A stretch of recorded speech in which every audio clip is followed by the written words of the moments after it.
There we go. All right. We are live. So everyone, hello. I am the Death Doom Metalhead, and with me is the unsung heroes of the Death Doom scene, Enchantment. We have Paul, Steve, Mark T with a K, and obviously Mark G with a C, which most people will probably know. So welcome, lads. Thank you for taking the time to do this with me. No worries. Thank you for having us. Very appreciated. So yeah, it seems like the perfect channel for us to be on, the Death Doom Metalhead channel. Funny, I've never thought about doing Death Doom bands before, and I thought I know one. I don't know why. It didn't twig. So hopefully people in the comment section will see this and can say hello. Oh yeah, good. We've got Aiden. Who else? We've got Brian in there. I don't know if you guys can see the chat. Can you?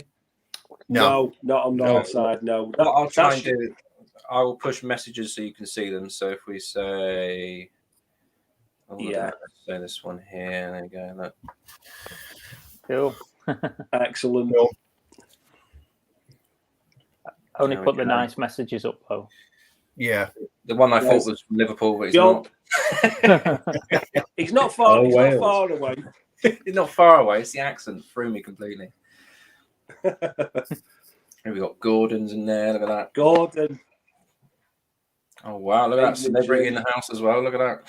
Oh wait, Cloudy. See, I've got someone else in charge today, Cloudy. I hope he does a good job like you do. Oh, look at that. He needs to clean his screen if he thinks you're right, Andy. Wendy. Hey, Wendy. The legend Ken is in there. Excellent, Ken. Wow. Thank you, Ken. You're supposed to be at work, aren't you? I know it's early in America.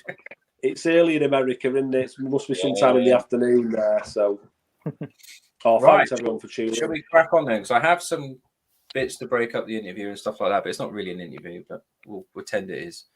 So, my first question to you guys is: how did you guys get together in the first place? Because it's obviously a long time ago. So a long time ago, yeah. Talk me through it. So, what? Do you want me to start? Shall I go for it? Yeah, go for it, Mark. Me and Paul went to school together, schoolmates, and I think sort of getting into death metal through the normal channels of rock, and then sort of building up. And I think when you're a young lad like that, you sort of dream of being in the band and emulating that. We didn't know how to play our instruments. And as it happened, me and Paul were dating two cousins of Tatter's. So we met Tatter through. I say Tatter. Sorry, this is Mark T with a K. We know him as Tatter because two Marks in a band. You know, you've got to differentiate, haven't you? Only my mum calls me Mark. So he was saying, I play the bass, and he proceeded to play Anesthesia Pulling Teeth by Metallica perfectly. And me and Paul were like, oh my God, he completely blew us away. We want to form a band, let's form a band, let's get him in because he can actually play his instrument, we can't. And it kind of went from there really. We were just listening to bands and learning parts of songs. And then Steve up in the corner there, he played in another band called Contagious, more of a thrash-based band, I suppose, with our original drummer. And we poached him and Chris, our original drummer, out of that band, says come and join us, because we were playing the music that they were into as well. And that's how it started. And it started with just playing cover versions. We went through a few different band name changes. We started off playing Massacre covers, Cancer covers, Death covers, and then just it transcended then into just writing our own songs. The first couple of songs we wrote were more death metal based, and then it just seemed to. I don't think it was a conscious effort ever to play death doom metal, but as people sort of know that there is something in the water in this part of the world, and it just seemed to come out. It was like we wanted the heaviness, but we also wanted that atmosphere and melody that you can't get from just outright death metal. I think it found us as well, didn't it? Because it was so prominent in at that particular time that the kind of the death doom and the melodic kind of death metal just Well, found us, and we just fitted perfectly into that, what we were doing. I think My Dying Bride and Anathema were demo level bands at this point. They were about to sign record deals, but they were still, Anathema still had the old gothic doomy looking logo. My Dying Bride was putting out flexi discs, so it was the very beginnings, I suppose. Yeah, this is 1991 as well. I mean, we had to do a press release recently, but I think I put 1993 on it by mistake that we formed, but we actually did form in 91. I'm glad you said that, because I've got no idea what year it was. I'll be dead honest. It was a long fucking time ago. Yeah, 91. First gig was 92, and then we did the demo 93. Then the album in 94. So was when we played at the Social Club, that was 92, was it? Yeah. Yeah. So you guys were all thrash heads originally, then, I take it, and you kind of just morphed into the death metal as time went on. Yeah, I was only young when I first met Mark and Paul. I was probably 15, maybe just turned 16, and I was sort of just into the standard metal stuff, and then a bit of thrash. So when they were like, "Do you want to be in a death metal band?" I'm like, "What's death metal?" You make it sound like you mate. You basically did. We did. Yeah. Okay. I think it was that thing from thrash, especially for me and Paul. It was that I've spoken about on my channel, but that natural progression from sort of thrash and then looking for more riff-based music and more extreme music, and it kind of just went into that. And I think, mad as it sounds, a little bit of it is because we were only fledgling musicians. Death metal riffs were easier to play than thrash metal riffs. You think so? So for a band starting off, so, I found it easier as a guitarist, kind of trying to find my style. Thrash riffs were always a little bit more speedy and a bit, I always found it easier to play a death metal riff than a thrash riff. So not that was the reason why we became a death doom metal band, but. So with you guys at the time, I mean, obviously like Paradise Lost and like, were they influences, My Dying Bride, that kind of thing? Had you heard of them at that point when you formed the band, or was it just you were basing it off something else? Yeah, we definitely. I mean, I definitely heard of them, and I had kind of the Anathema demo and stuff, and I think kind of it's really strange because everything seemed to happen all at once. So these bands were already out there. And it was just coincidence that we were in the northwest of England at the same time, you know what I mean? And we were just playing that same kind of music. Everything was going to that. You listen to the new My Dying Bride album or a new Anathema, and think, wow, and then that would heavily influence you, Decompose as we were talking beforehand. And yeah,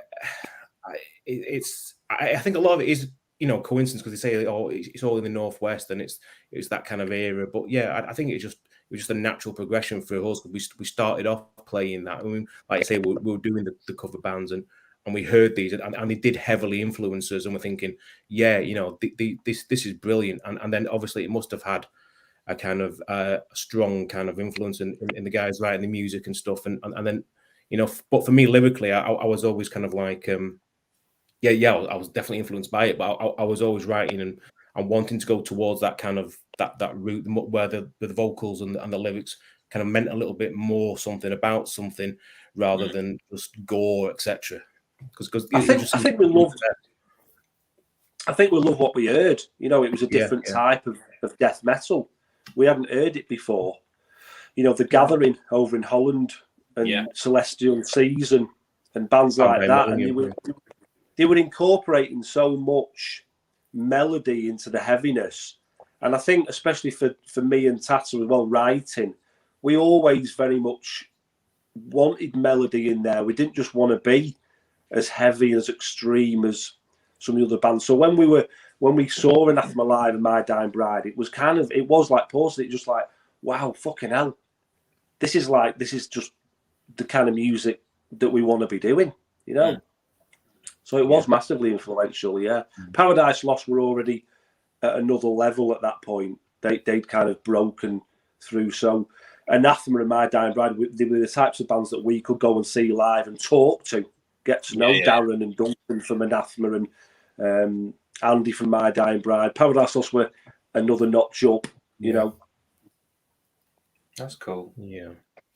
So let's talk about this then. So I've got this in my hand here. Talk me through this little gem here. So this was recorded apparently in Cheers, everyone. 93, apparently. So yeah. So was the style already cemented at that point, or were you still kind of transforming? Experimenting, I think. Yeah, it was like a transitional time, wasn't it? So there are some melodic sections on that demo, but there are also some quite sort of straight ahead death metal. It's very different from the full length. To me, it sounds totally different. Yeah, it is surprising when because I mean, I haven't heard it for God knows how long, probably 25 years, you know, and when it got re-released, and it is like you say, it is completely like different to the album, but at the time it just felt like a natural progression into Dance the Marble Naked. Like you can hear like certain sections on, say, like obviously Godsend has got quite melodic parts. Lucis Naturae, I think that's got some melodic parts, and they're all quite slow tempoed songs mostly, you know. So yeah, I think the you could hear the sort of piano at the start and things like that, the kind of melancholy sort of atmosphere we were going for, but we were still at that point probably very much influenced by Pestilence and Morgoth and Cannibal Corpse. So you got a lot more of those digga kind of riffs in there instead of the more sort of wrung out notes that we were more renowned for on Dance. I don't think the engineer really kind of understood us, did he, at the time? From what I remember, he didn't have a fucking. He didn't have a clue. He didn't. The only reason we recorded that at that studio was because the only studio we could find that was within about 15 miles of where we lived. Yeah. And I think he was a lovely fella. Don't get me wrong, but he was the type of guy who'd only recorded wannabe girls singing along to Madonna records. Wannabe singers, you know. So when we walked in and we plugged in, I think he was just like, "Oh my fucking God, what have I let myself in for? Are you know?" In that situation, it is really funny when that happens. It was quite funny because I remember we wanted to use sampled drums, didn't we? Wanted to trigger samples because that was like the sound at the time. So they'd hired this like sample rack thing, and we spent the first day because we had Nick Barker in helping us with the production on that, who went on to be in Cradle of Filth, but he was helping us with that, and the producer guy got all the samples set up. It took like a full day to get the drums kind of triggering these samples. So we went back the next morning, and he switched the rack system on, and everything had wiped. So you know we'd lost all the drum samples. Oh. So we lost a day doing that. So it was dead, like sort of slapdash, wasn't it? And then he was very enthusiastic, and he did his best. But I think you can hear it in the demo. You know, it's very. It's as raw as a demo gets, isn't it? And the other thing that I always remember was when we'd recorded it, like the first couple of takes, we played them back, and we could still hear something in the background, and it was because he was using a really old tape, so they had to erase everything and go and get some new tape. So we just lost so much time doing it. So it must have been so rushed in the end, but it's funny. I think we only booked in for like 3 days. All we could afford was 3 days, and a day and a half of that was just fucking about. Yeah. That's crazy. I think Paul's vocals were done in about an hour. Yeah. I think you mentioned that, Liam, didn't you? That you were surprised by the vocals. Well, yeah, the vocals on this I fucking love. I really do. I think the guttural, especially with that new single, which we'll talk about in a little bit. I mean, the difference from Dance the Marble Naked is so different, and it suits the music. I mean, I love really guttural death doom, which is, I think everyone will know that who knows me, and obviously in my band that's what we kind of specialize in, that style. Dan can't sing or barely talk, so you know, the guttural just suits him really well. But yeah, the difference in vocal styles, especially but vocalists as well, like you don't really need that much time, because if you spend too much time on it, you don't get the end product, because when you do it live, obviously you only get sound check, you're on, that's it, isn't it? Yeah. So was that the case then when you recorded the demo? Yeah, it was just just get it down as quick and as best as you can. It was complete. To be honest, and that's exactly going on now to Dance. But that's exactly what happened with the vocals on Dance. Although I had probably 5 hours something to do a full album, and it was. Hence, there was this. I was never happy with the vocals on Dance, as I probably stated 1,000 times on Instagram. But it is what it is, and people like it, and other people just completely hate it, and I get both sides of that. So going now to this new album, it was a chance to put things right and to spend the time and to get what I wanted across. So. Cool. Well, you've got some questions here. I need to keep doing the comments bit. It's so hard to keep tabs on everything. But here we go. I'll try my yeah, best. let's go.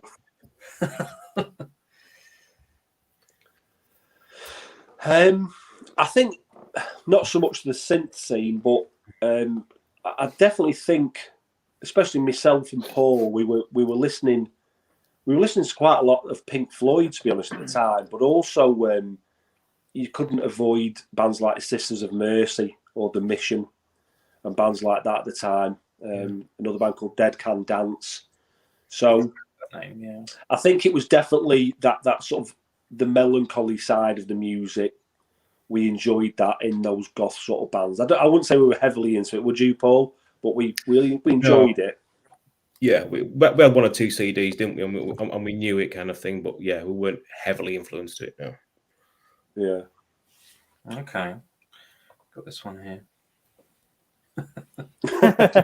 Yeah. Also for us. Doing an interview in 2021's a bit mad, isn't it? Me doing an interview is even weirder. So yeah. So let's talk about this. So we have, the camera will pick it up. Obviously, Dance to Marvel Naked. I have to ask, what's the title all about? Who came up with that? I came out with it. You did, didn't you, Paul? Because when I first ever heard that, I was like, what the fuck does that mean? Yeah. It was just this thing of dancing as being at one with the kind of the earth and the way and it's got like a pagan vibe to it then, kind of thing. Maybe looking back at it probably sounds like that, doesn't it? Like, you know what I mean? But I think it was that kind of all about being at one with the earth and how we can kind of associate ourselves from our roots and stuff like that. I think that was where it was all kind of going down that, and I think like a lot of the song titles are kind of like the very kind of earthy, as you will, and kind of weird in that way, as indeed some of the new titles in the new album too. So how did you get picked up by Century Media then? Was it just by pure chance, or did you send it off to them, or? We sent the demo tapes off, didn't we, to loads of different record companies, and we just waited to see who came back. Really, we got 2 offers, didn't we? We got one off. Yeah. What was the other? Was it Tombstone Records or something? I can't remember. There was another label that was just starting up at the time, but Century Media were quite a big label in the death metal scene, although they were still an underground independent label in those days. But so it was like a no-brainer really to use that. All they had to do really was flash the Ace-Fix shirts and Morgoth and Tiamat shirts at us, and we were like, fucking hell, this is Century Media, you know what I mean? We didn't. We were young with the demo. I think we only made 50 copies of that original demo. Did it all ourselves, and I think we only sent maybe about half a dozen out. The rest we were selling at gigs. And so I don't recall 100% how it got in the hands of the guy who was sort of working for Century Media, but he was all over it. He couldn't wait. He was like, yeah. He didn't even want to hear any other songs at the time that we were working on. He was just like, we want to sign you. It was really, I quite firmly believe now, looking back, that they wanted a piece of what Peaceful were doing. Yeah, well, I was going to say, you think that's the reason. Peaceville had the big three, didn't they? And we came along, and Decompose was sort of coming along, and I think Century Media saw how well that was doing and thought we want a piece of that. But unfortunately for us back then, they, like I say, they were dealing with Acefix, Tiamat, Morgoth. You know, they were big bands at the time. They were putting out big albums around that time.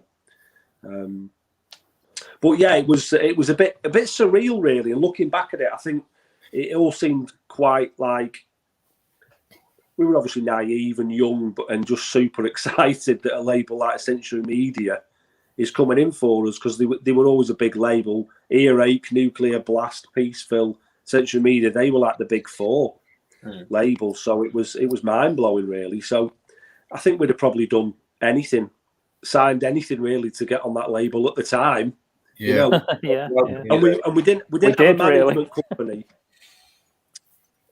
We were doing everything. I think what they call it. So I was going to say, and you know, I think the fact that, you know, he came over there. You know, Robert Muller, the guy from Century Media, came over. You know, he made a beeline. We came over, explained to us, talked to us about things, and then me and Gib, we went over to Germany, didn't we? And had a look at the offices through there, and stayed around, and, you know, went out for a few beers with the guys, and, you know, talked to them and stuff. So it was that nice kind of feeling of being part of things. You know what I mean? It's when I think there's a picture that I've got there of you, Gib, and you had a picture of the original artwork for the Tiamat. Which one was it? Clouds. Yeah, the original. Clouds, the original painting of and it was. Paul's right. We were. Century Media only had offices in Dortmund at the time. The bass player for Morgoth worked for them. We walked in the office that two of the guys from Acefix were in there talking. Sam Hale were in town because they were doing something. They were signed to Century Media. They were doing something. We got taken to a gig, and was it Immortal or Marduk were playing? Marduk in Cologne.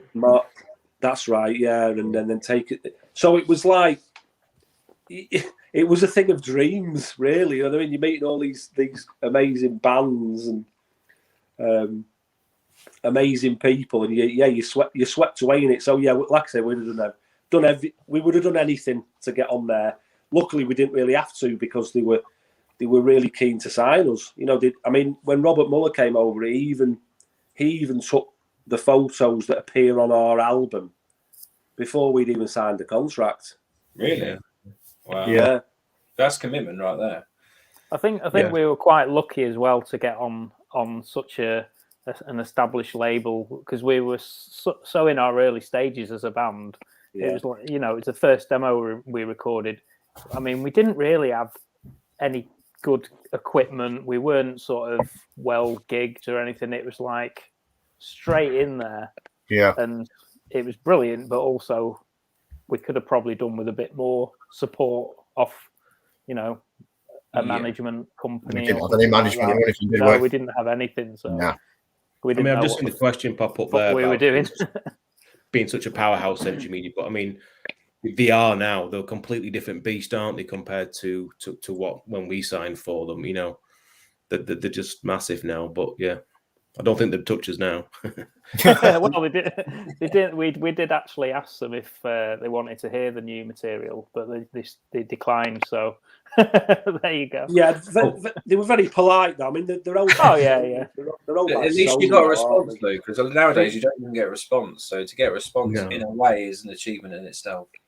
I think if they hadn't signed over, to Sony, I think that contractually, I think they'd have been obliged to. So they might not have had it. So Mark kind of answered my next question. So the writing process for Dance to Marble, was the songs all in concrete, or was it more? Did you kind of wing it and write it on the spot? What was the process behind writing those songs? Because they are quite in depth, especially like for you, Steve, and Mark as well. The guitar parts, there's a lot of unique harmonies and that kind of thing, which the demo doesn't really have. So what was the mindset for that? Because it's very, very different.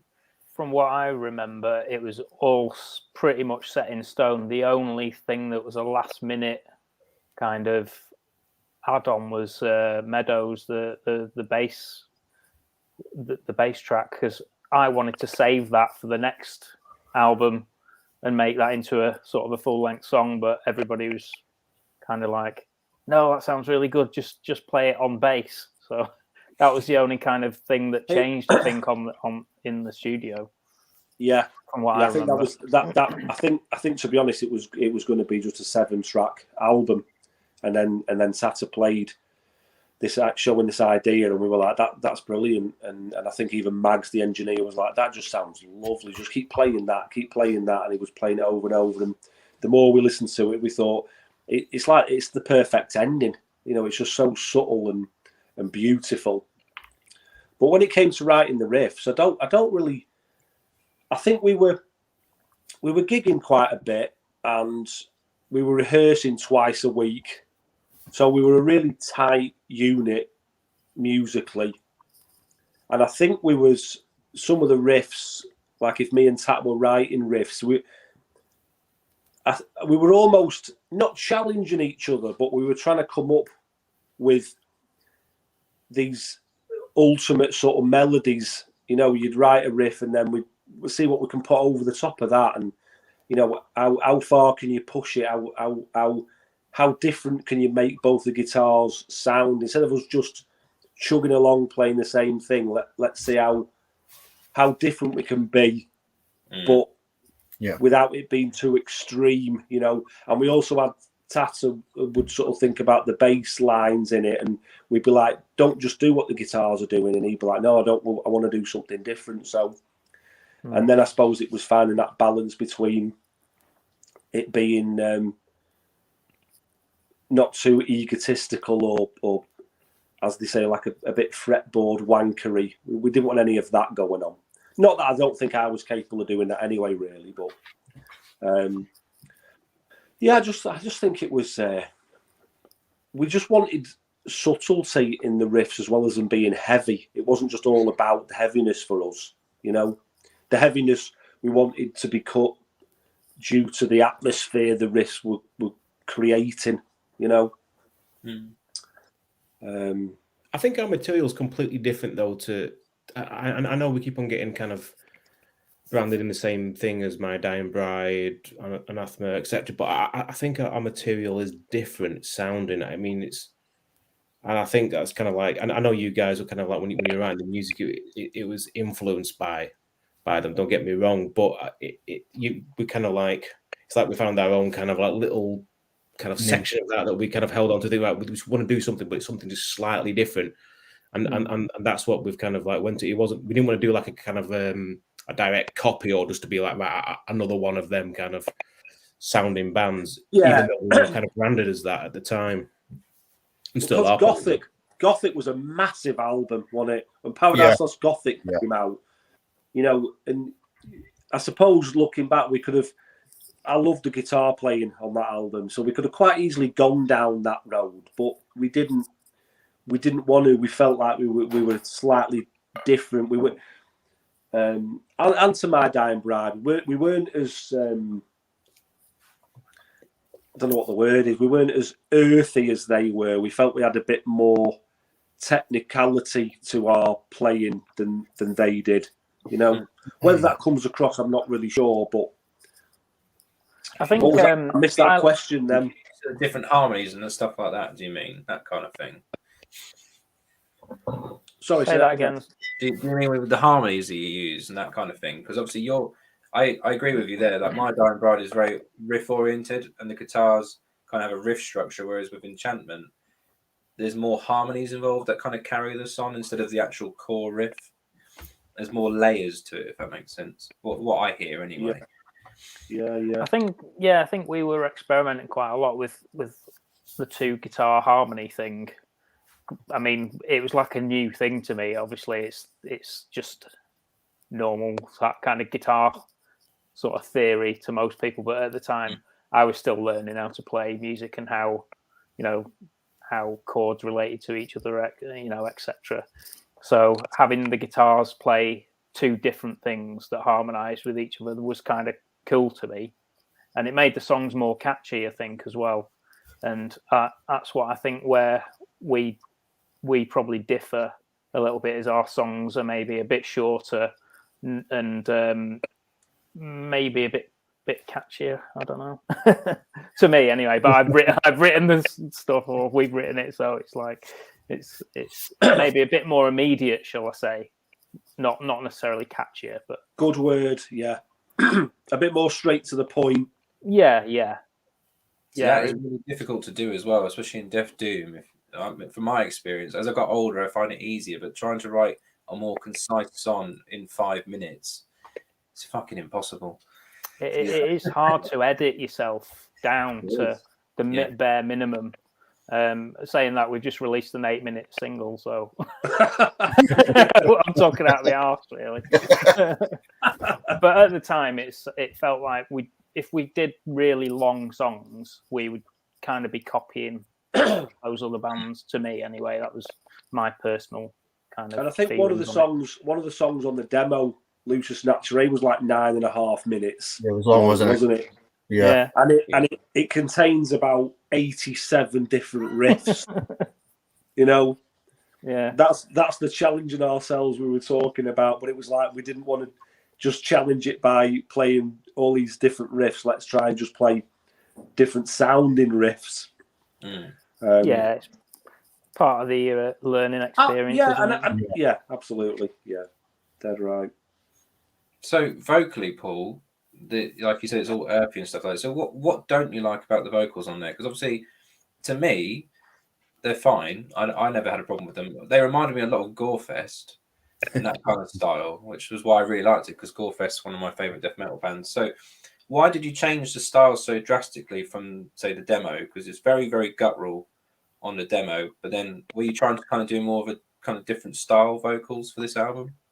Yeah, I think kind of everything was really deep, guttural kind of vocals. That was around at that time, the Cannibal Corpse, I'd say, and stuff, the Gorefest. And then I think kind of when Dance came, and it was kind of like, do something a little bit different. And then I think with the time restraints when we come to record it, I was like pondering over it, and I don't think it kind of like gave me that option. I just like, right, I've got to do something, and I just went for it. And I remember Tat at the time saying like, oh, you could have talked to us about this beforehand, like that you're going to change it.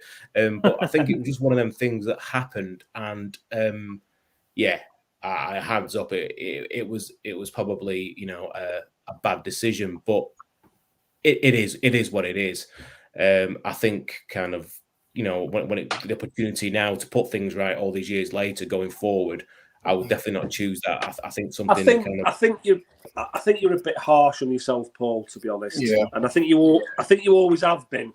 And I understand that our new album is for you to put all these things right for you on a personal level, but I've found over the years, and as mad as this sounds, I know the rest of the lads in the band find it mad that our album's kind of known as a cult classic, but the vocals, it's like what we say in this country is Marmite, isn't it? You either love it or you don't. Yeah. But that's, it's an equal measure. I don't find more people disliking it. I think it's like an equal measure, You could say the same for Paradise Lost and My Dying Bride as well, because obviously My Dying Bride was very guttural, and then he introduced that kind of drony voice, which a lot of people don't like that as well. Yeah, and then obviously Paradise Lost, when he went full fucking pop star on some of those albums that I absolutely hate. Yeah. I mean, I suppose some fans, that'll be the first album they hear of Paradise Lost, and they'll love that, and then it'll be a real shock to the system when they hear the heavy stuff, won't it? So it's exactly. If you go back to the very first album, newer fans wouldn't even like that. So especially with Enchantment, for me, I always thought it's very different from My Dying Bride, and that's why I kind of liked it. It had an appeal to it because it was different. So yeah, I don't think your vocals are bad. No. I think you wouldn't have too many reissues otherwise, would you? If you look at it that way as well. No. But I think kind of like from a personal point of view, I was never happy. That's what I'm trying to get across, and I think kind of if you listen, even especially listen to Greed, and if you listen to the whole of Cold Soul Embrace, it's still got that kind of core. Yeah, that's Paul doing vocals there, but it's a lot more kind of like, they're really deep, nice growls, and it's kind of, but it's not losing that kind of. Thanks, Wendy. But it's not losing that that kind of distinctive kind of like, the clean speaking parts as well. So they'll easily define that it's kind of like it was kind of written just after the dance kind of era, although one of our tracks was actually written before dance, that didn't make it onto dance. So that'd be quite interesting to see what people think of that track when it comes out. Yeah. Cool. So that was written in '93, I think, wasn't it? I was going to say, when we were demoing these new songs, or new old songs, I think you were still trying to find your way a little bit. And when we wrote Greed, and you did the demo to that, I think that's when you finally found, where you were going on this album, and that's why I think it's like an important track sort of thing on the new album, because that was the one where you kind of, it was like, all right, Paul's got his voice back again, sort of thing. It still has that anguish of your voice on dance, but it's blended with that brutality of the vocal performance on the demo. Almost, it's like a perfect balance. Like you were saying before, you can tell it's you, but it sounds, like I say, still anguished, but not as anguished, which will make you less anguished. It does, mate. It does, yeah, it does indeed. So when you were recording that album, what was the process like then? Was it the same as the EP? Was it as rushed and you kind of winged it, or? Do you mean Dance the Marble Naked? Yeah, Dance, sorry, yes. So when you're recording the guitar parts and all that, how was that? Is there a specific gear you use when you record the guitars and that kind of thing, or do you just I can remember going into the studio, and I think we did all the guide tracks down in the sort of basement of Academy Studios, and I think Mags must have just looked at our gear and thought, I'm not recording that. So basically, once we'd done the guide tracks and the drums were down, he put us all through. It was basically done all in the upstairs area with the desk. And from what I remember, he had a Zoom, like a little Zoom half rack unit, and it had a guitar amp sim on it, and all the guitars were recorded through that. I think the bass was just. I don't think any of my amp was used apart from on Meadows. I think it was blended. He DI'd you into it, did he? I think the bass was DI'd, and maybe that went through this Zoom thing as well. But yeah, it was. And to be honest, I can see why, from a time constraint point of view, because we only had 5 days to do it. Didn't have a long time, did we? Yeah, it was very, very, very sort of rushed. Yeah, it was. You didn't have any, a lot of time to experiment. Like you see bands going in the studios now, and they've got a room of, 10 different amps and 5 guitars, and they're all experimenting with the guitar sound. It's. I remember we didn't really have any of that sort of thing. It was like get a decent distorted sound, and then it's bang, away you go, kind of thing. Yeah. And if we snapped a string on our guitar, we had to restring it because we had one guitar each. Yeah, basically, yeah. We don't have any money, did we? I mean, like I remember you had to say that you had to sell your albums, and I had to sell some stuff to actually go and record the album back in the day. And then when we turned up, we had nowhere to even sleep for the time we were there to record Dance. And luckily, we went into a pub, and some boozy guy, let's call him Boozy Ken. Boozy Ken made us an offer with like 60 quid. You can stay in our attic. So we stayed up there with no toilets, no nothing, just on the floor. It was a shithole, wasn't it? Oh yeah, it was. I mean, we just stayed there. That he was doing. It was horrible.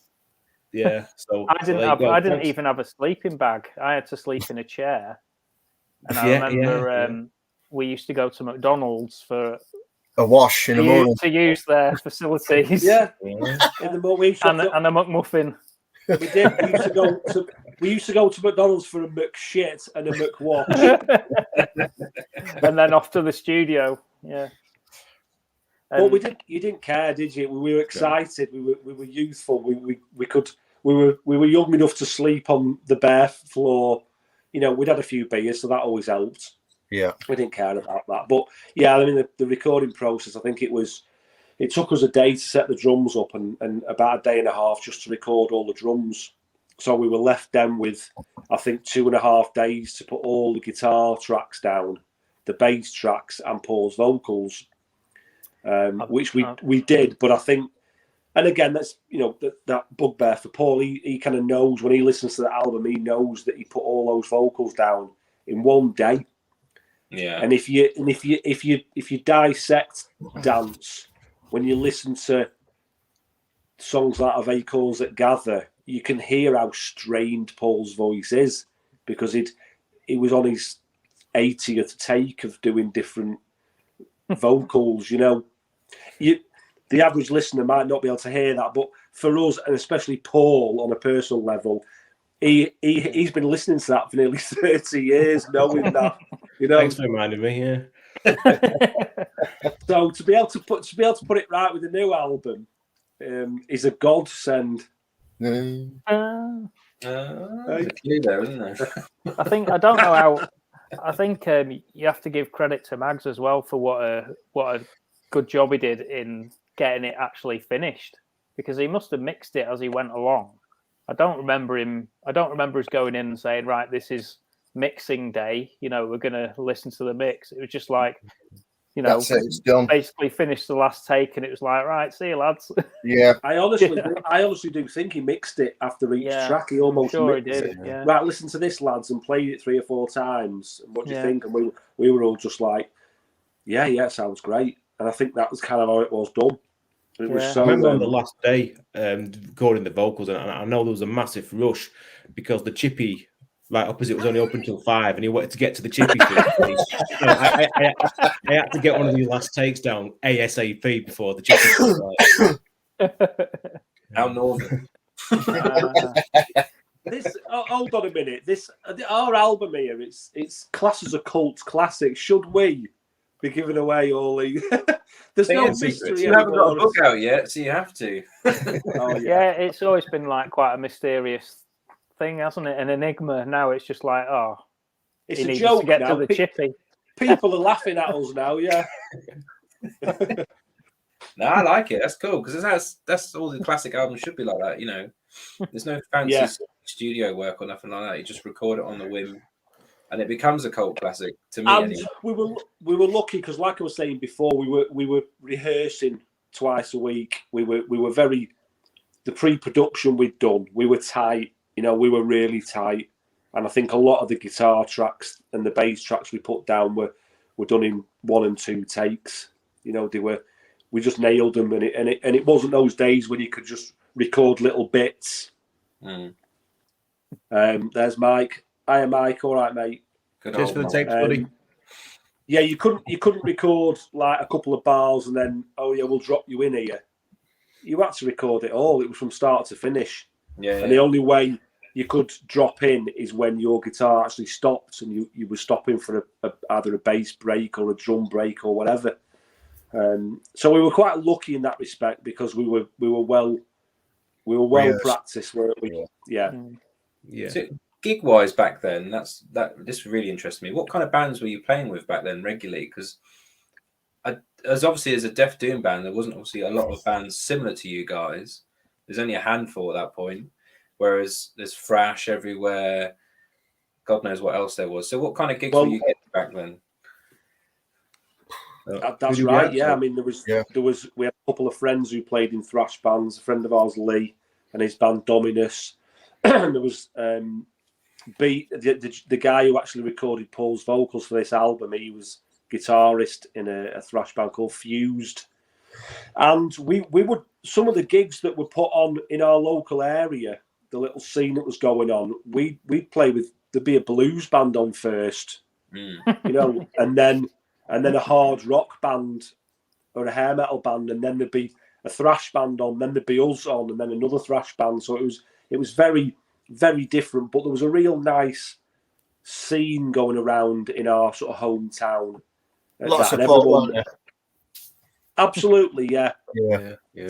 There you go, Warren. So once we started getting out there, and putting our name out there. And we were quite lucky because John, who's watching this now, Rock and Metal Plus, turns out one of his friends, Mark, he was part of this promotion company, if you will, called Syndicate that Paul got talking to. We'd met them at a couple of gigs in Wrexham at the Memorial Hall. We'd been to see Pestilence, Autopsy, Paradise Lost, Sabat, all these amazing bands, and Paul got talking to Mark, and he put on most of the Floridian and European bands that were doing the scene. He put them on in Wrexham and in Liverpool and in Manchester. So, tongue in cheek, yeah. So we were all of a sudden going from gigs where we're playing with people we know very well and all comfortable to, do you want to support Bolt Thrower? Do you want to support Anathema? Do you want to play in Bradford supporting Cancer and Cerebral Fix? And it was just like, whoa, what's happening here? And while all this is happening, Century Media are talking to us. Yeah. So it was all very like it. You look back at it now, and it was quite sort of surreal, really. It was weird. It was weird, wasn't it? I think it was overwhelming because I think it was all new, that kind of scene. And I always remember that first gig that we played at the Social Club, local to us. And I remember we were predominantly a cover band. I think we had one track of our own at the time, and we were playing the more the kind of the general death metal at the time. And I remember we were doing, I think, the Massacre, was it Dawn of Eternity, the first song we did? Yeah. And we were playing it, and you could, well, I could see, I had the mic stand and the mic there, and I could see straight through. There was a bar at the end, and then there was a little cubby hole. And at the back over there was a separate little room, and it was where the old gentleman could play pool and snooker. And obviously I started kicking in with the growls. And I just remember all these old guys' face just like pumping into this little square, looking over, just thinking, what the is that? Do you know what I mean? It's just like, I just want to have my pint of mild, and they're like, you're spoiling my night. and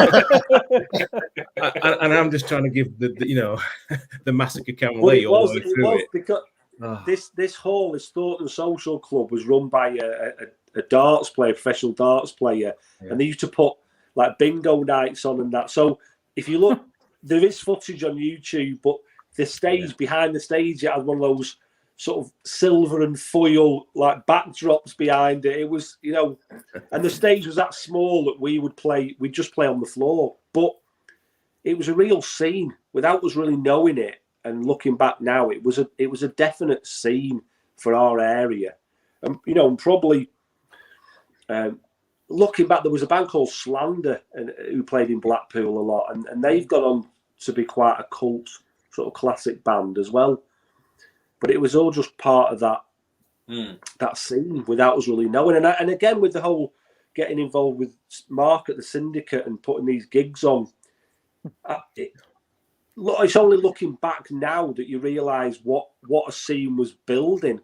You didn't see it as a scene then, because you were completely immersed in it, and you were in it and you were riding the waves of it. It's only when you look back at gigs like that, playing with Cancer and Cradle of Filth a couple of times, and and I can remember the buzz that was building around Cradle of Filth. They were, wherever they played, they were like the talk of the town. Their demo they put out, they spent a lot of money on it. And as you sort of look back, like I say now, you realise what a scene was building, really, what was going on. Yeah. So did you guys ever go overseas to play any shows, or was it just purely in the UK? Just in the UK, wasn't it? We didn't have that opportunity, unfortunately.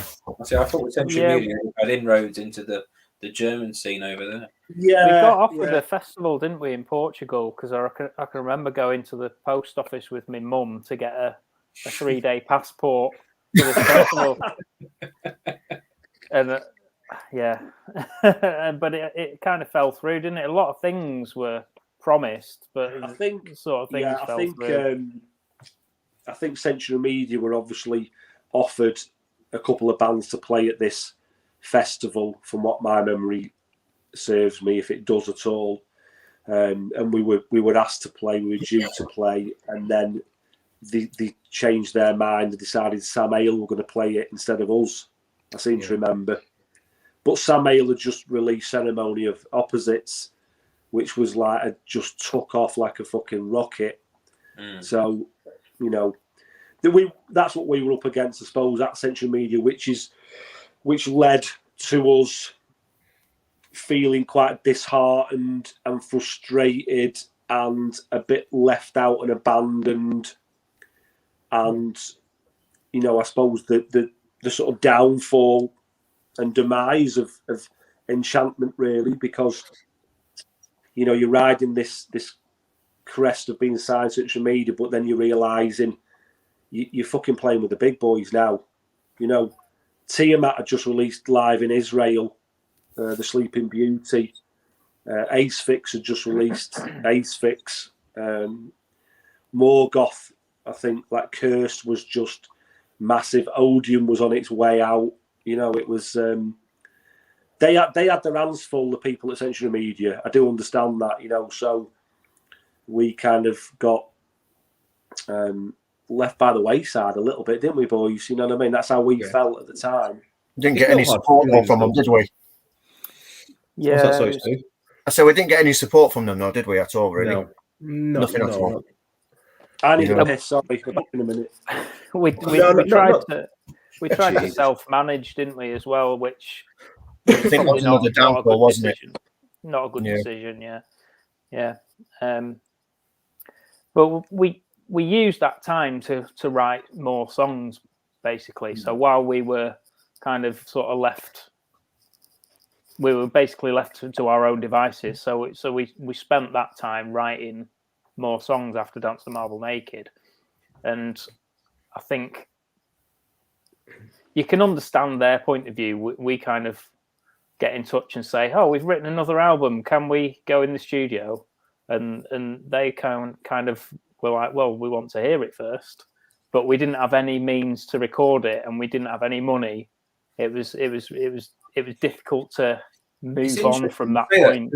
A lot of the bands I hear, well, back then, because I obviously don't know, but like they got money up front to record their albums. But by the sounds of it, you guys never had that.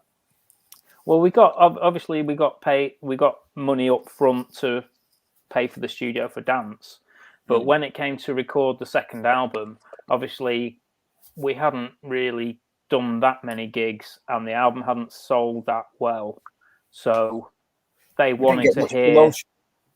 Yeah, there was no budget for promotion and stuff like that. And I suppose you're supposed to go out on the road and promote stuff, but for various reasons that didn't happen. When it came to record the second album, they probably didn't want to front up a load of cash without hearing it first, but they weren't prepared to give us any money to demo it either. So it was sort of a bit of a we were stuck in a rut, really, weren't we? Yeah, I remember having the conversations. I remember having the conversations with them about the second album and asking, could they hear some material, which a lot of the songs are on our new one, and it was. I think they were trying to kind of put us onto kind of the sub label, which was like kind of more of a black metal, and you know we're not black metal, and that's it would never have worked on a black metal sub label at the time. So I think we just got that feeling we were just not fitting in with what they wanted, and I say the hands are full. There's no sour, you know. There's no. And you've got to remember as well. What it is. You've got to remember as well in 94, sort of 95,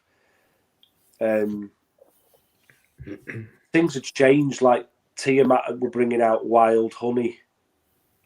You know, Death Doom was a little bit different. My Dying Bride were putting out, you know, albums with clean singing on it. Yeah. I don't know a little bit if Century Media were a bit like, well, we're not sure if this style is going to sell anymore. You know, maybe it's Death Doom was going all gothic and mellower than it was previously, and we weren't really. We were still all those Finnish bands as well. Around that time they all changed from extreme death metal and then went more melodic, clean vocals. Absolutely, yeah.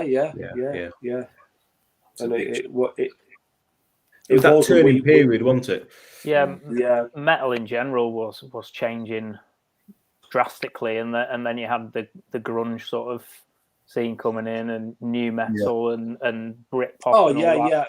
yeah. I was, can it was remember. just Yeah, very weird Pantera and bands like that were just blowing everyone out of the water, and record companies being typical grinddad.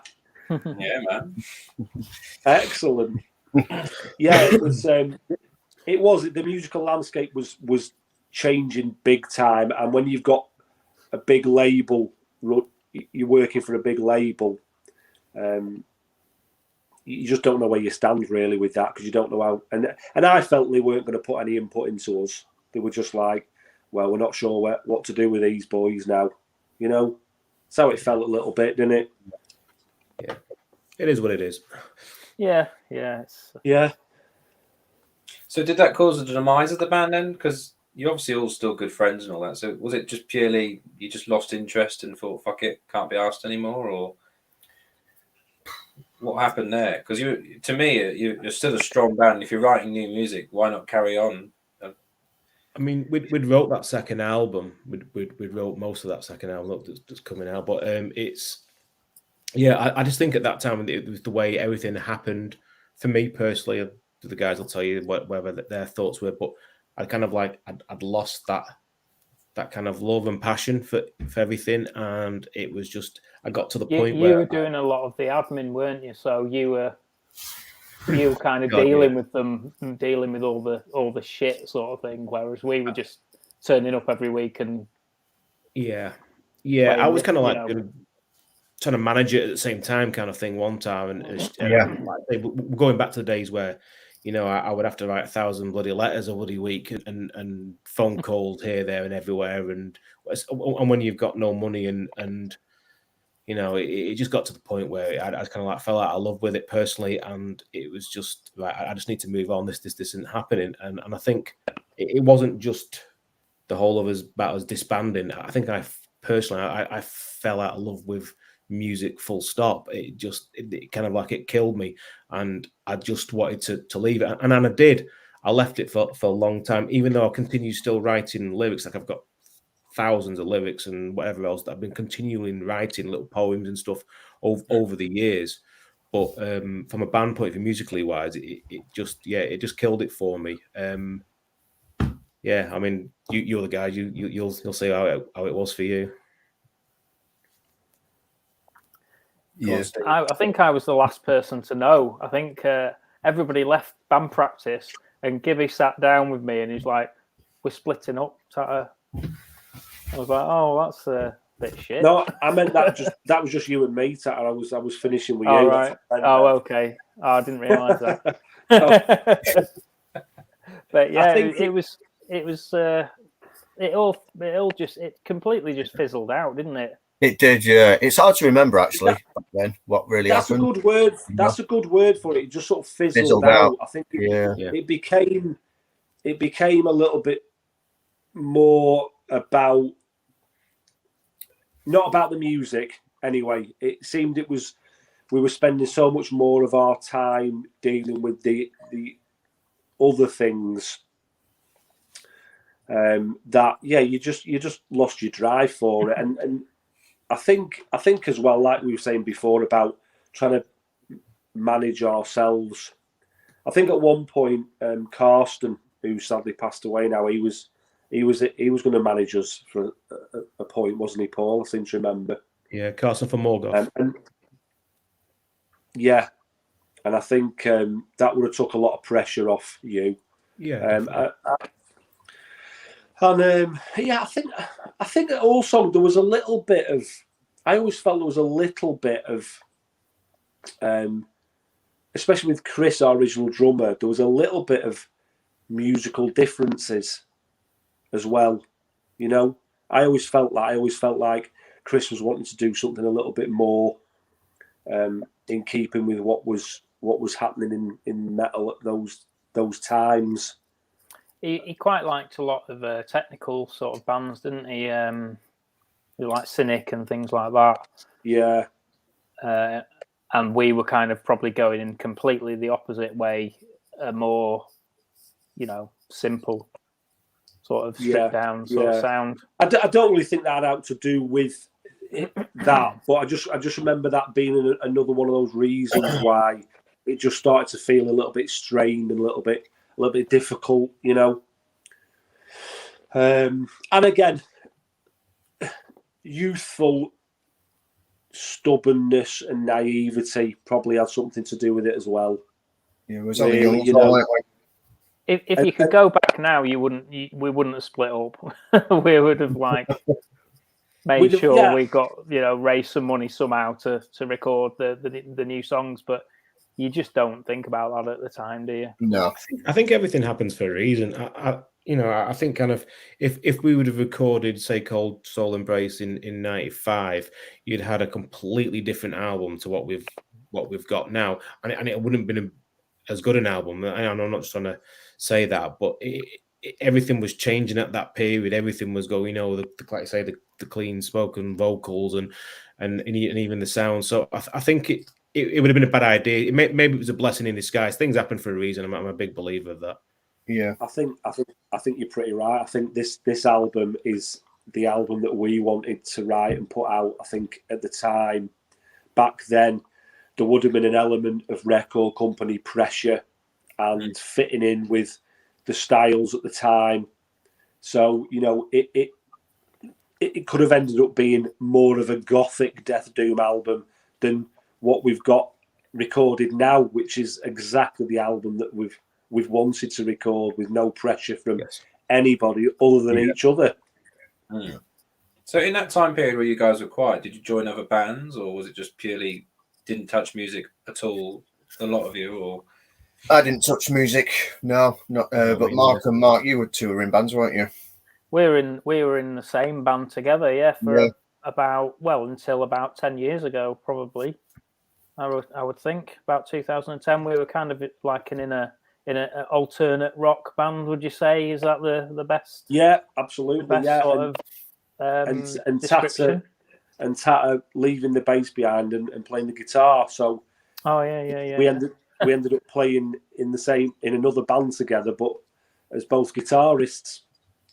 Yeah, we were called very different to Enchantment stuff. Very different to Enchantment stuff. But probably what was needed because of Enchantment splitting up and us needing to do something a little bit different. But we still had the sort of passion to play, but more on a pub circuit level, I suppose. You know. Yeah. I didn't picture that at all when you said that.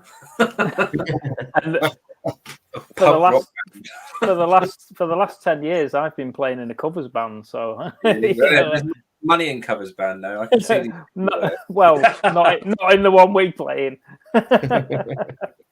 No, I mainly just carried on playing just because I like playing. You know, like playing music, and it's, you know, you get to practice above a pub that serves beer.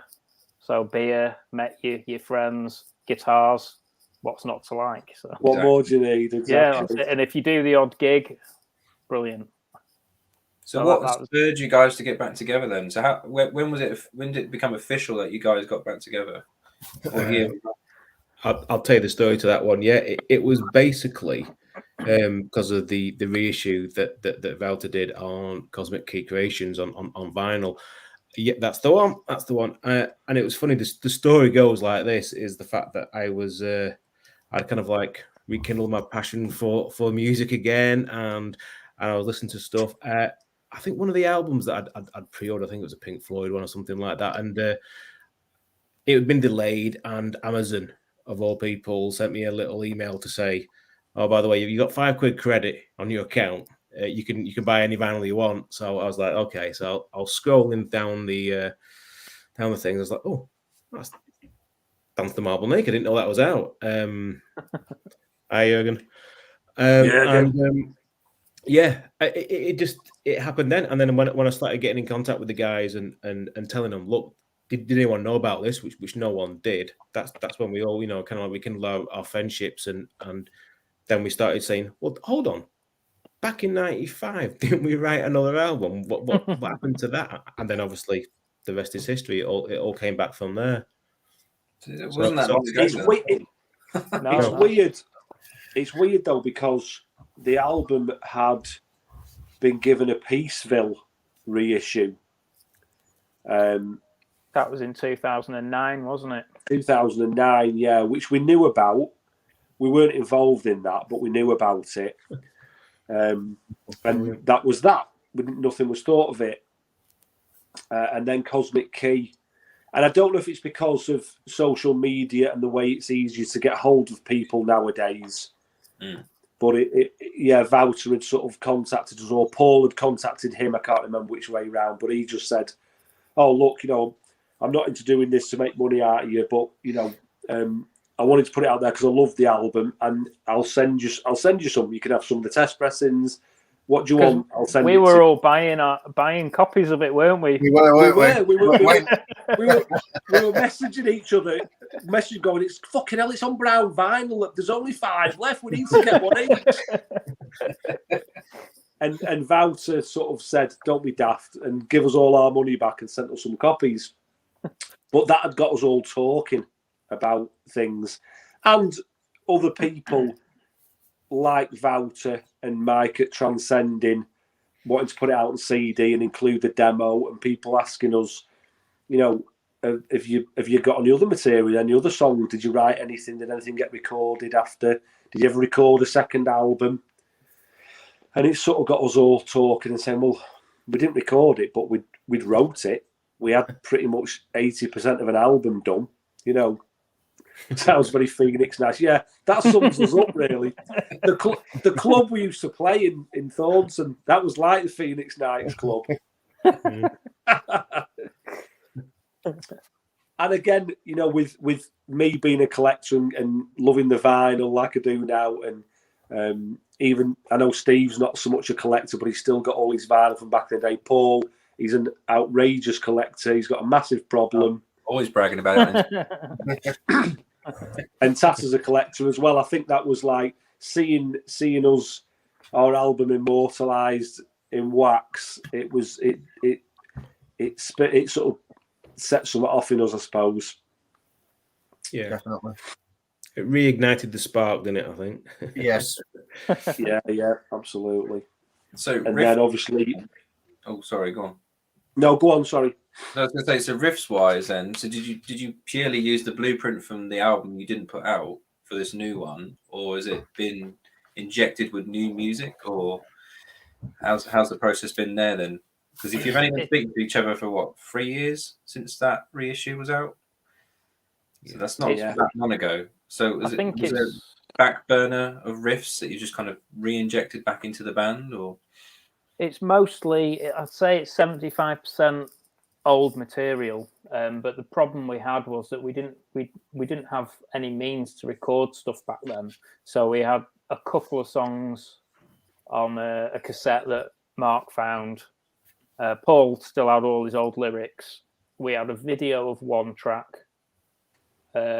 I could remember one track, and then the rest of it was like my riff tapes that I'd recorded, which was basically me with an electric guitar, no amp, just like really close up to a little boom box, recording, little musical ideas into. And I had a little like Casio keyboard as well that I used to plug into it. So I just used to record my ideas in. And I still had 3 cassettes of ideas from 94 to 95. So, after Dance, and maybe a year afterwards, and all the stuff on the new album comes from that.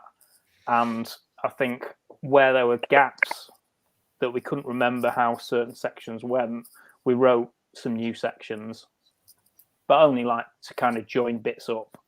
And there's one entirely new song, which is going to be the next single. But apart from that, it's old material basically. Yeah, because of the obviously it's getting a vinyl reissue, but obviously as you well know, Liam, with the vinyl plant, the pressing plants, and all the issues they've got, I think we'll end up probably releasing all the songs off our album before it comes out. I know the feeling on that. Yeah. But yeah, okay, that's cool. Because certainly when I heard the single, which is fucking awesome, by the way, spot on. Exactly what I wanted to hear from the band. It was really, really good. Not blowing smoke up your ass. I generally liked it. Was there an intention to kind of keep it that old school sound? Because like Tatters, are you playing bass on that then? Is that you on the bass on that? Because the bass is really audible, which is really cool because it's very clanky, very noisy, very loud. So was it intentionally trying to keep it really raw and nasty sounding, or? I think Tasser produced it, so he's a bass player. Okay. Yeah, just turn me up. You're lucky you can hear the guitars, to be honest. I have a bass player like that. I think he's getting his own back for Jason Newsted. I think when I listened to Dance Marble Naked, because I hadn't listened to it for donkey's years, and I think the bass sound is pretty weak on that, and didn't have any idea about getting a good sound back in those days. It was all about just playing the parts well, but now I'm more knowledgeable on the production side. I thought, it's a chance to get the bass sound that I really want on a death metal album sort of thing. So I spent a bit of time getting the sound that I liked, and I'm really happy with it. Especially the bass. But yeah, there was no conscious effort to make the bass really loud. But now you said that, I'm going to have to go back and listen to it. It sounds a bit. I have to remix it. It was the one thing that stood out the most for me, because also the drums as well are very fast for that kind of song, because it's a slow song if you kind of break it down. And then you've got that really interesting clean bit that you kind of just injected in there really subtly in the middle, and it kind of expands the song even more. But the drums, who was the drummer on the album? The drums are by Aidan Baldwin.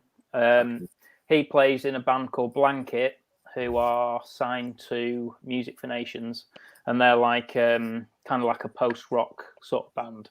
But he's an absolutely awesome sort of drummer, and I got in touch with him via a friend of mine who was originally going to mix the album, Bobby Pook, who's also in Blanket. But I was just sort of chatting to him about basically recording techniques and stuff, because he's a local musician who knows his onions, to coin a phrase. But yeah, he said, "Oh, get Aidan to do it. He'll love this sort of stuff," because he's a bit of a metalhead playing in a post-rock band sort of thing. So we sent him the demos, and he's like, "Yeah, just send me the backing tracks with a click, and I'll send you some stuff back." And this was like during lockdown, so basically no studios open. So he recorded all that at home. All the drums are triggered, but he was sending us stuff back, and we were saying, "Yeah, that's great," or can you hold back on that section, and just sort of conversing back and forth. And it took him about maybe 3 or 4 weeks to do the drums. And once we have the drum tracks, then it was basically it was away you go kind of thing. That's always the hardest part on any album. But we had basically the whole album demoed with Chris on drums. The original drummer, Chris. Yeah, and Aidan took a lot of Chris's ideas, beefed them up a bit, I'd say, put his own sort of slant on a few songs. There's a couple of songs that Aidan's had quite, a lot of input drum-wise on, because I don't think Chris finished everything on the demos. But yeah, it was like. So did Aidan want to be part of it then? Or well, Aidan's got his own sort of. I think he's gigging tonight in London or something like that. They're on a major label, so we're kind of. Yeah, I think because we're friends with both the guitarists in Blanket, they were like, literally, ask our drummer. He's a metalhead. He'll do it for you. Yeah. Like just like as a favour, if you will. And obviously, it was important that we. Do you like the stuff? And he was like, "Oh, I absolutely love it. Yeah, I can work with this definitely." And what he's brought to the table for us is just fantastic. In fact, to the point where I shit myself on here because I thought I've got to step up now. You know what I mean? Well, I don't know. Drums can hide slow riffs, can't he? He can play along. Yeah. So gear-wise, what are you guys using on the new album? Because it sounds really thick. Like the tone on the guitars and everything's spot on. So it's a guitar nerd question here for you. Yeah, I mean, 2 seconds. Recording-wise, because obviously with COVID and the fact that we can't really rehearse because we live in all over the UK kind of thing. We had to basically rehearse the album on the studio sessions basically. So we went through all the parts on the day, and it's all recorded in my house basically, and it's like amp modeling pretty much. So yeah, but that gives you the chance to get the sound that you want, rather than going into a studio and you're up against time constraints. And I could experiment at home to get the best sort of sound that I could get. It has been a real lockdown recording. It was Steve lives down sort of near London, and I'm on the Wirral, and obviously Tata and Paul are in Blackpool. So for me and Steve, we had to. We knew the songs. We kind of knew the songs, if you will, the basis of them, but all the finer points of it, we had to learn individually at home. We've had to learn it through tab and doing it like that, and just rehearsing on our own with headphones on and the music playing, and then book a few dates and some time off work and go to Tata's house and get all those bits down recorded. So it has been a real story of lockdown, it's kind of back to the old when you think about early death metal stuff, it's all home recordings, bedroom recordings, garage recordings. The way I see it is this album is like that, but done with modern technology, pretty much. So it would have been, we could have booked out a studio, but because we can't rehearse regularly, you'd have basically just been burning money, Yeah, I totally agree. So we had to kind of take a pragmatic approach to it and use our time to the best sort of effect, basically. We did book studio time for Paul's vocals. Paul went and did that in a proper recording studio. We did like 3. How many nights did we do vocals? 3 nights after work or something. So I think it was 2 evenings and a full day session. I think. Yeah. I mean, Sean, who had the studio, literally lives behind me in the house over there, so it was like came in really handy. But yeah, we went there, had a quick look at his studio. I was like, yeah, it's perfect. He had a Shure SM7B, and so yeah, all was good. Yeah. We just had to make sure. I used to ring Paul's boss up to make sure he gave Paul a shitty day at work, so that when he finished, he was proper pissed off and as angry as he could be when he went into to do his shouting. So, are you happy with your vocals on this album, Paul? Would you say? Yeah, absolutely. Yeah, I think it kind of like, and I know kind of like I posted a few things about it, and I know you were probably thinking, "Oh, you soft lad," like, but it was. Yeah, I know you were. I could tell. But it was like, honestly, it was like 25, 26 years of just like, just to be. I mean, I'd listen to read some of the stuff on social media about the vocals on Dance, and I was like, fuck's sake. So it was an opportunity to put this right, and if they don't like it on Cold Soul Embrace, then you know what I mean. I've done the best. Fuck them. They're never going to like it.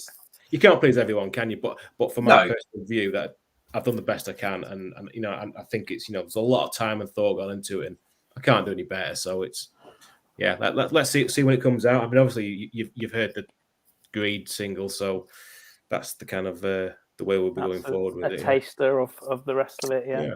Yeah. Do they hear right? There's some keys on the new album.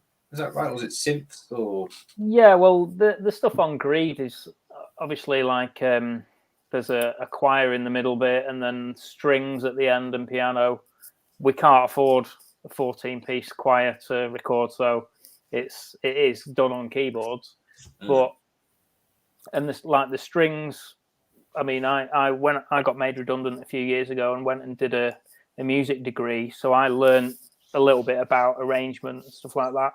So the strings on there can all be played by a string section if that ever, was a possibility. If one of us won the lottery or something, we could, play with the string section.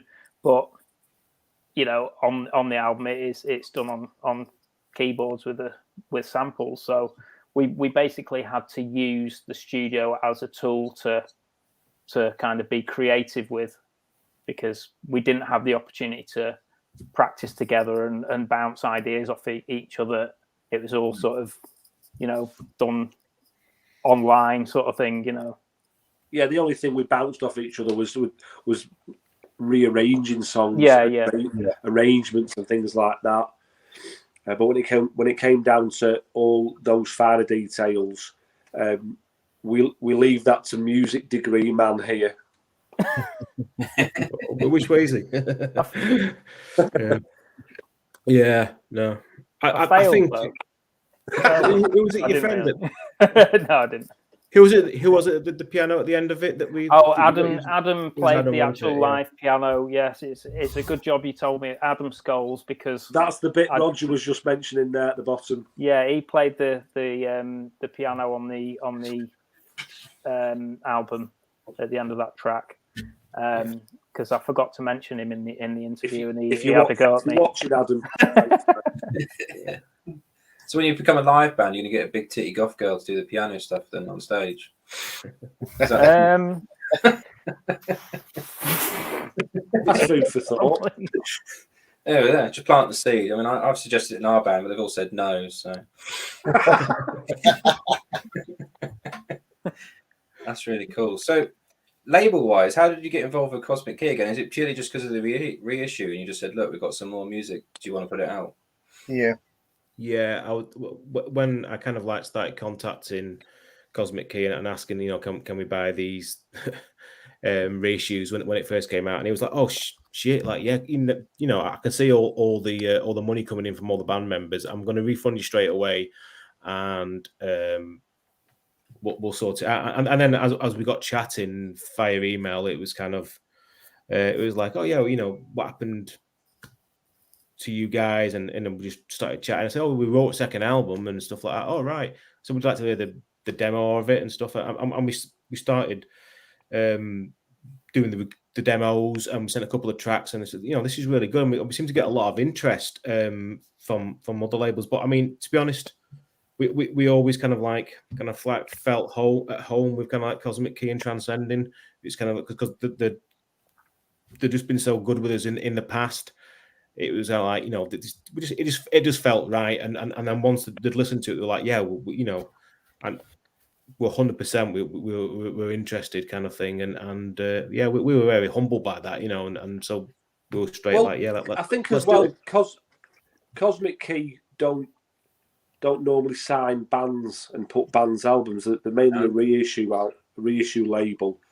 Yeah, well, you say that, but it has done a lot. It has done a lot of stuff. Oh, yeah. But, I mean, they're primarily known, aren't they, as a reissue sort of label, really. But he straight from the bat just said to Paul, if you're thinking of doing something, I'm interested. He just put it out there straight away, and he said, I'm sure you'll get other label interest. And we did get other label interest.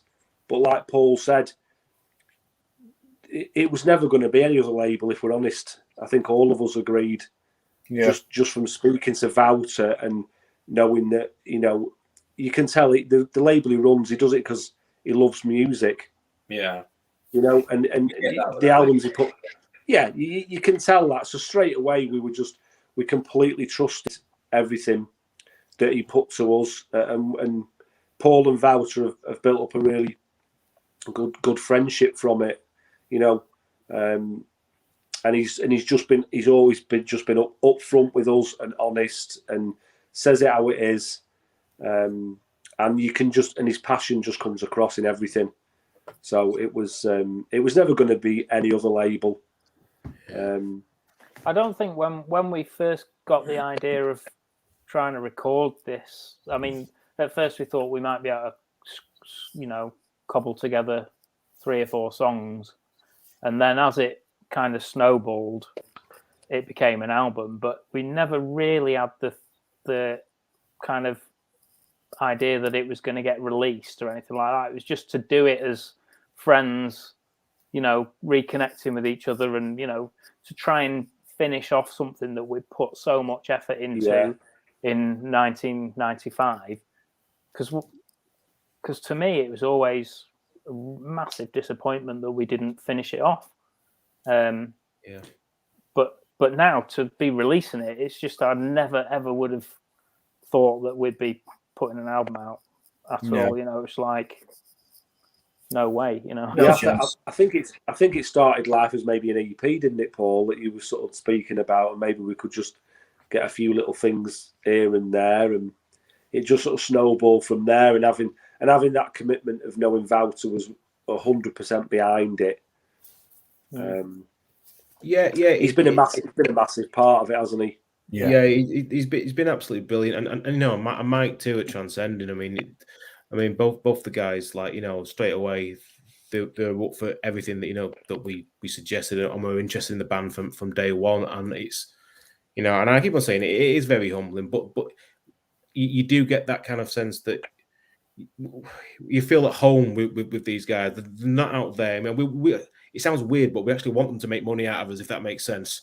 Because the good guys, and we want them to make money out of us, and to just for all the kind of the commitment and the belief that they put in us, we want to kind of repay that back to them. So we want them to at least break even. At least break even. That would be brilliant. Fingers crossed. Hopefully, we'll break even one day.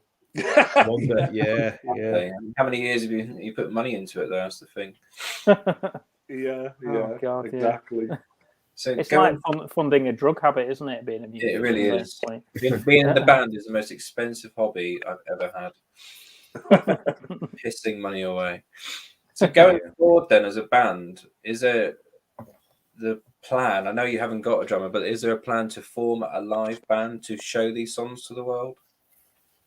Because I know there's a demand for it. I get told it all the fucking time. Oh, you should gig with Enchantment. I was like, I'd love to. I really would. Oh, if I had £1 for every time someone said Consecration and we're not that good though. There are other Death Doom bands around. I don't think people know that yet though. He's not.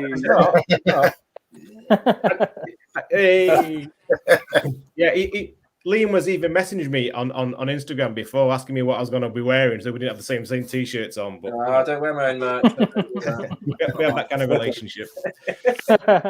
Wear nothing. Yeah. The live thing is a tricky one, really, isn't it? We'd all love to play live, but it's the logistics of it, whether it can be done, and it's a hard decision to make, because if we did decide to, it costs us a bloody fortune just to rehearse. What makes it even more interesting is when Greed came out, within I think the first sort of 48 hours, we'd been offered two festival appearances in Europe. Really? If you have got a drummer and you are thinking about playing live, then we'd love to have you on our festival. So we were sort of talking about it. Like Tata said, I think the idea of it is wonderful, but the logistics of getting a drummer in to learn all the songs, we couldn't ask Aidan, who did the drums for us, because he's committed to his own band. Yeah. So we'd have to get another drummer in, and we'd have to rehearse. And we all work. We've got young children. It's a difficult one. We're old men now, We've got a lot of responsibilities other than that. So it's a tough one. I don't know whether it ever will happen. It's going to depend on the demand, isn't it? Basically, I reckon there'll be one show. I reckon. Well, if you're doing one, you may as well do 10. 20. Though, Well, yeah. If you did make like, it small, then don't you? But then that's the bigger commitment, then, isn't it? Yeah. The problem is us all getting together to rehearse regularly. Yeah. It would just mean so much travel for everyone. It's not impossible, and we'll never say never. I don't think any of us would say that, but right now it's not. I don't think it's on our radar, is it, lads? You know what I mean? It's let's get. We'll get another bit of music out. We'll get another bit of music out to people in the next few months, and then the album will come out next year, and I suppose see how that goes. Really, Yeah. If the album is like really well liked, Thanks, Sean. Man, Sean, he's been out record hunting today, Sean. I think Hearing people off. Yeah. Wearing his Enchantment. He's been clearing cinemas out as well, hasn't he? Cinemas out and clearing the train, I believe. He made me laugh, Sean. Yeah, because he said I'm repping Enchantment in the cinema, and when he looked at the back, there wasn't a single person in the cinema. It was just him and his wife there. He'd cleared the place. So, artwork-wise, someone asked a question in the comments. The artwork for the single, is that just single artwork, or is that the album artwork? That's just a single, isn't it? That's just I gathered it was a single, but yeah.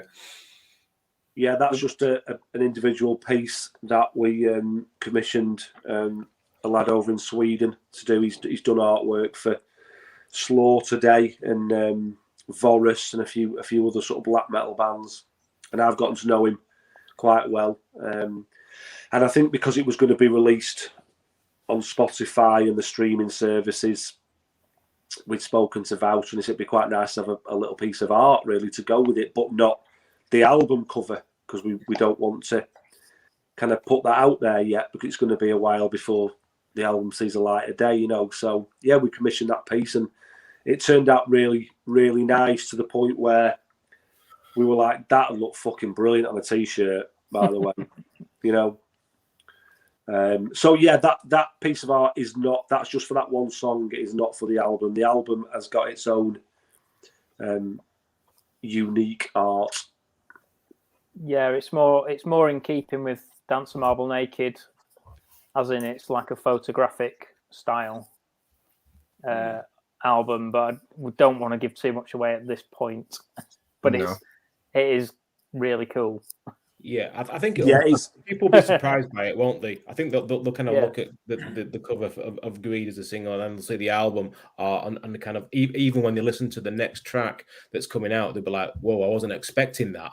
That's not what I'm expecting.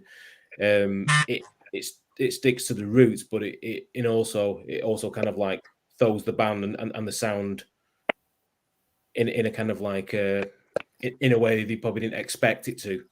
It's hard to explain, but you'll kind of like, when you see the single, and you'll understand it more. Yeah, we were toying with all sorts of different artwork, and we were speaking between each other for quite a lengthy period of time, really. And a few of us, we like this, we like that. There was a few little ideas and different paintings and things like that. And this one, the minute, I'm sure it was Paul who showed it. But I think as soon as we all saw it, we were like, "That's it. That's it. We don't need to look anymore. That's what we want. That's a piece of art we want." And I think even Wouter from Cosmic Key, when he saw it, he said that isn't what I was expecting, but now I've seen it, it's perfect for the album. So it is a bit unexpected when you see it, but once the music starts playing, I think when you look at it, it'll sit perfectly with it.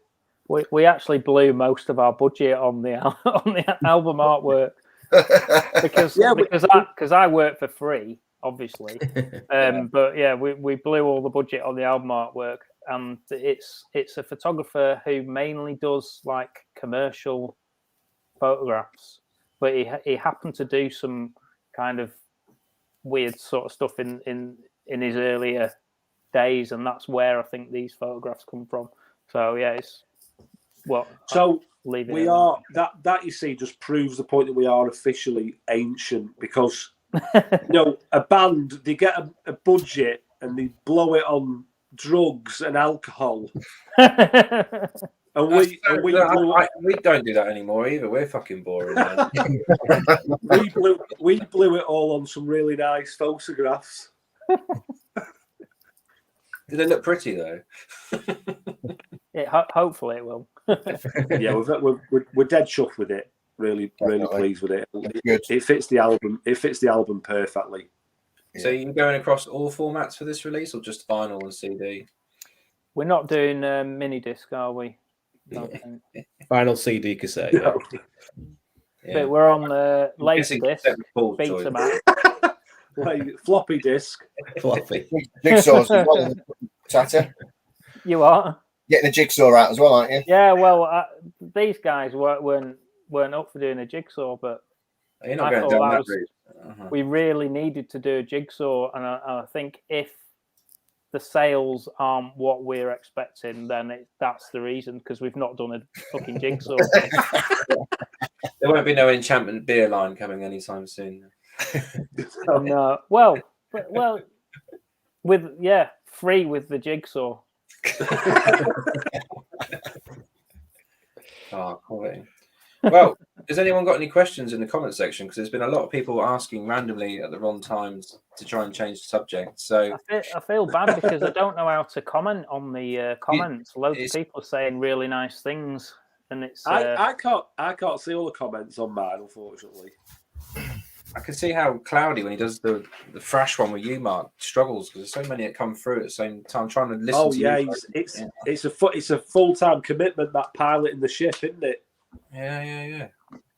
So if anyone's got any questions, obviously feel free to shout at them now. I'll try and find some that would type. Before we do that, can we just have a moment and realise that Liam's own band, their EPs come out today? No, no one cares about that. Reanimated.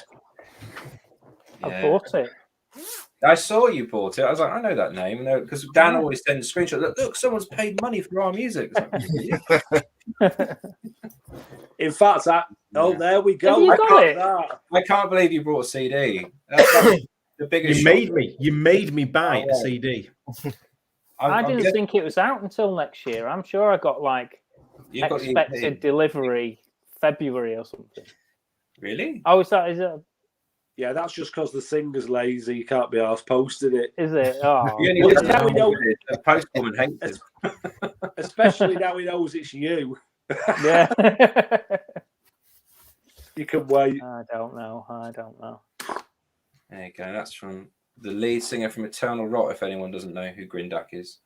Yeah. Oh, wow, cool. When I say singer, doesn't know Growler. Oh, what a band. What a band they are. Love them. I've been listening to this. Listening to? Mark's always. I was listening. Yeah, I had this on earlier. Yeah, that is great. You should start your own YouTube channel, Mark. I should do, shouldn't I? Yeah, a bit of Dippigus, and I've also been listening to a bit of. I don't know if you know this band.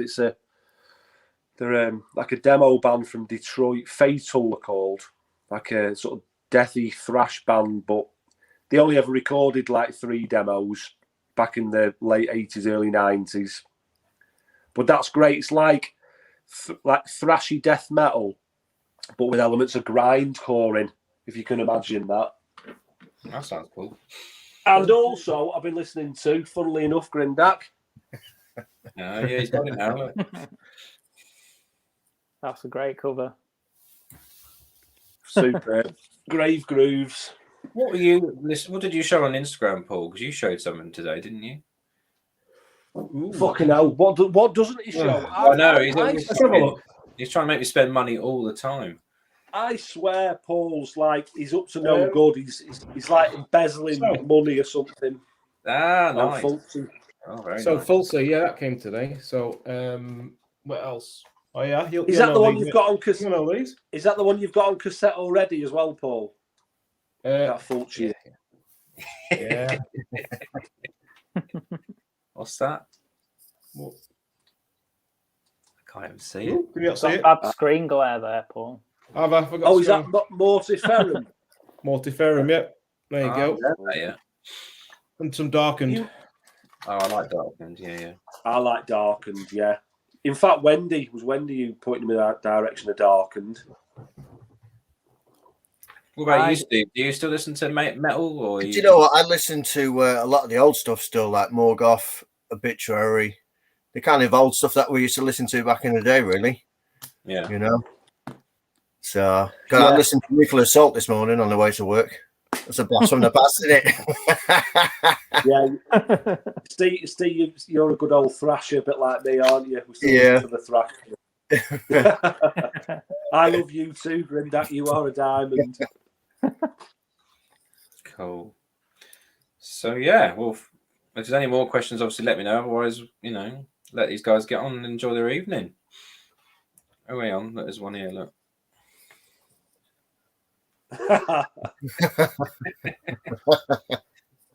So yeah, this story. This is Warren. Warren's a good old friend of ours. He was very. Well, he was part of the band really back in the day when we recorded Dance. He used to record all our shows we played. But he's asking there was a girl who used to knock about Blackpool, and she used to go to a lot of the gigs, and we ended up seeing her somewhere, and she'd had Enchantment tattooed on her arm. It wasn't even our logo either; it was just done in like some mad font. But she had Comic Sans. Yeah, something like that. Yeah. Old Canterbury, yeah. And it just said Enchantment there. We were like, fucking hell, we're in the band and we haven't even got any Enchantment tattoos. That's commitment for you. And he's asking me, I don't know whatever happened to her, I don't know. I think she runs a tattoo removal clinic now.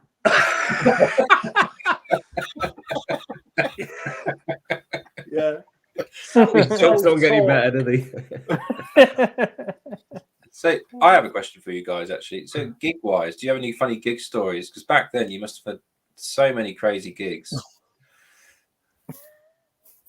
All the gigs were quite funny in their own yeah. So I've had a fair few random ones myself, but you must have had some proper. I think the one that we speak about most as a band is we were playing a gig. It was in Preston, and then we were supporting Cancer headlined. Cradle of Filth was second on, Anathema, then ourselves, and there was a band on before us called Genital Deformities. And anyway, this was when Nick Barker was in Cradle of Filth. So we were backstage having a few drinks, just chilling out, and there was a bucket bong being passed around. So we'll have a go at that. Tata was always a sensible one. He was like, "No, I'm not having any of that." Me and Paul were like, I was still under. Like this. I was still underage at this point, I think. Oh, I think you probably were. I had to stay out of view of all the bouncers. So yeah, me and Paul partaked in the bucket bong, not realising we were on stage about 15 minutes later. So then when we came out of stage, plus at the same time, our drummer had bought what was it called, Tata? What he bought for his drum kit? Simmons drum pads or something. They were like synth pads. They were basically what we used to do the intro to Dance a Marble Naked. I had to program. I programmed all that stuff in on drum pads, not an actual keyboard. And they were all, so you attached them to the rim of the drums, each of them. Yeah. So we go out on stage, and we'd never tried out these drum pads. Me and Paul got on stage on the verge of a whitey, like not feeling very well at all. And as we started the song, all these electronic drum pads, because the drum kit was shaking, all started some boo, boo, all the way through the first part of the song. As this is going on, Paul was swaying from side to side, green in the gills. How we got? I think we invented industrial music that night. Yeah, I think we probably did. How we got through the first song, I'll never know, but I'll always remember Paul just turning round to me and just saying, what we doing? What's going on? And I was like, what do you mean? He said, I don't even know what song we're playing. I don't even... He said, that song then, I don't remember singing any of it. I just think I just kept repeating the first line over and over again. Oh, and the soundtrack to this is these fucking drum pads going... Boop, boop, boop, boop, boop. And we've got all our family in the crowd and Cancer and Cradle of Filth, and we're trying to make a good impression, you know. And it wasn't a good gig, that really. Wasn't one of our worst. Wasn't it like someone like Gene Hoglan in the audience or something like that at the time? And I think because Nick Barker knew Gene Hoglan, so I do believe Gene Hoglan was in the crowd watching us. Yeah. You will not be impressed by those. No. And that, Liam, is why we don't play live. I can remember us when we supported Bolt Thrower. That was brilliant. We tuned up in. We didn't have a tuner, so we tuned up by ear, and we did it in the boot of Gibby's car. But you know, all in the boot, like with no amp, obviously, acoustically, tuning up. And then I think you'd borrowed a guitar, hadn't you, Gibby? Warren's guitar, in fact. Yeah, he was in the chat because it was like a BC Rich Warlock that looked really cool, and it went out of tune, didn't it? Halfway through one of the longest. He hit it on the cymbal. He hit it on the cymbals, didn't he? He turned around on the cymbals and detuned it. Yeah, it was. But do you know, Liam, it was right at the moment when I was about to do like my lead part. So I turned round like to look at the drummer, all cool, twatted the head of the guitar and the end of the cymbal, flattened all the tuning pegs out. So when I came to the solo, it was just all over the place, and I wasn't good enough to be able to improvise anything. I just gritted my teeth and carried on regardless. It was it was like Les Dawson's version of Enchantment. and Les Dawson was from Blackpool, so you know it was in keeping with the Blackpool traditions. Yeah. That's fucking quality. All I can remember about the old story, Liam. Anyway, what's your story? Yeah, go on. I've got loads. I mean, we've had times where we were in Newcastle once, and there was a girl in the crowd, and she OD'd on ketamine. Ooh. But it's a horse tranquilizer, so she kind of collapsed. But she said the last thing she remembered when she woke up was our music crushing her. Even though no one knew her. And she fell to the ground. We had to stop and carry her out and take her away. And we're like, "Is she all right?" She went, yeah. And then we saw her after the gig, and she's like, "You were fucking great." And we're like, "You weren't even there." And then we wrote a song called "Horse," inspired by her. Really? It was just an instrumental thing, but yeah, we've had stuff like a guy in a white tuxedo wanting to snort crack off our drummer at the time. Off your drummer? Yeah, he was a big lad. He was like 24, 25 stone, 6'5". Oh, couldn't play drums, but but you didn't tell him. No, yeah, I would tell him. Yeah. That's why he's not in the band anymore. But yeah, we've had all sorts of crazy shit. Like Dan, he's fallen asleep in public toilets before going on, after shows. All sorts of crazy shit. But yeah, I've done the guitar head thing where I've hit the guitar as well. I've also played Pantera's, was it Pantera? Yeah, Walk in the middle of a song by accident because the riff sounded very similar to the riff I was supposed to play. And the original guitarist was in the crowd just smiling at me, and I was like, "Oh fuck, I've just gone to play the Pantera riff." And all the band are like, "What are you doing?" And we actually stopped, which was the worst thing you could ever do. We had to stop. Yeah. And then I had to reset myself, play it again. Yeah. That's always your fear in it when you play live, is just going that badly wrong that everyone just stops. Yeah. You always feel like just regardless, just fucking carry on. At least Paul, when he was like completely stoned, he did just carry on. He didn't know what he was doing, but at least he just carried on. And at the time, he always reminded me very much of Chris Barnes, that Cannibal Corpse, because he always just used to have his hair covering his face.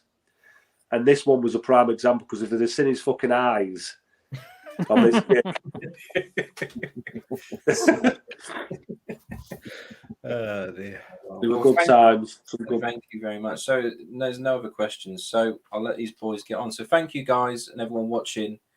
32 in the stream. That's pretty decent, actually. I'll take that. Nice one. Brilliant. Thank you very much, guys. Thanks. Thanks for having us on. For watching. Liam. No, thank you guys for taking the time. Oh, hang on. There's another Meet question. you, Liam. Green Oh, Day. absolutely love that album. Classic. An absolute classic. Yeah.